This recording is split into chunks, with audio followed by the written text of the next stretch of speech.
I hope all are good. So हम अपनी new video के साथ यहाँ पे हाजिर हैं आपके सामने, ठीक है।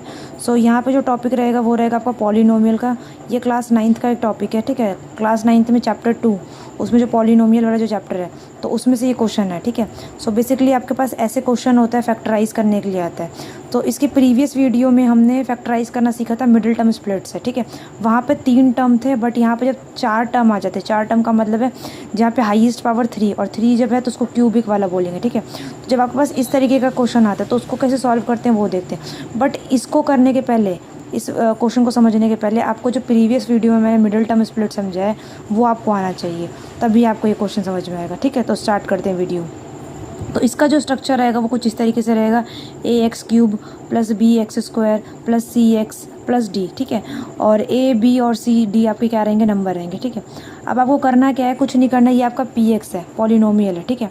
आपको नंबर निकालना है जिससे आप इसको डिवाइड दे सको। अब नंबर निकालेंगे कैसे, नंबर ऐसे निकालना है कि जैसे मान लो d है, d मतलब हमारा कांस्टेंट है, इसके साथ कुछ भी नहीं है ना, x y z कुछ भी नहीं है, तो ये हमारा कांस्टेंट है, तो कांस्टेंट हो गया। तो देखो ये a है, ये b है, ये c है, ये d है, तो d मेरा क्या हो जाएगा 5।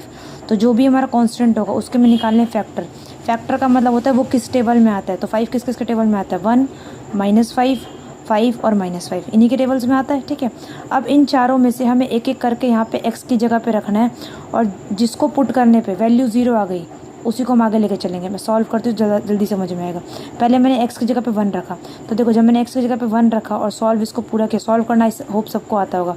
तो जब इस पूरे को मैंने सॉल्व किया तो आंसर मेरा क्या आया, -16, 0 नहीं आया, तो इसको मैं छोड़ दूँगी।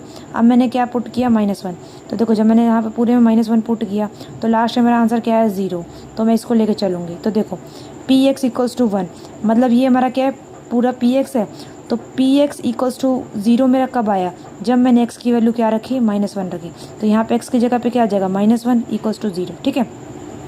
अब देखो जैसे कि आपने 9th में क्वेश्चंस किए होंगे, कुछ इस तरीके के क्वेश्चंस होते हैं ऐसे, x + 1 = 0, तो आप क्या करते हो, x प्लस का उधर जाएगा तो माइनस का हो जाएगा।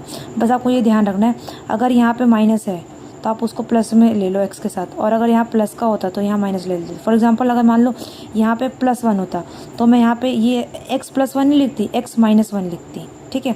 अब यहाँ पे माइनस है तो इसको मैं x के साथ प्लस में लिख दूँगी, ठीक है।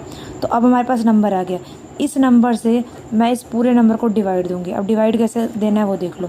तो ये नंबर मेरा बाहर आ जाएगा और ये नंबर मेरा पूरा अंदर आ जाएगा। अब देखो यहाँ पे x³ है और यहाँ पे x है, तो मुझे यहाँ पे कितने और x चाहिए, 2x चाहिए। तो इस पूरे नंबर को मैं x⁻2 से मल्टीप्लाई करूँगी। x⁻2 को आपने x से मल्टीप्लाई किया तो क्या आ गया, x³ फिर प्लस प्लस प्लस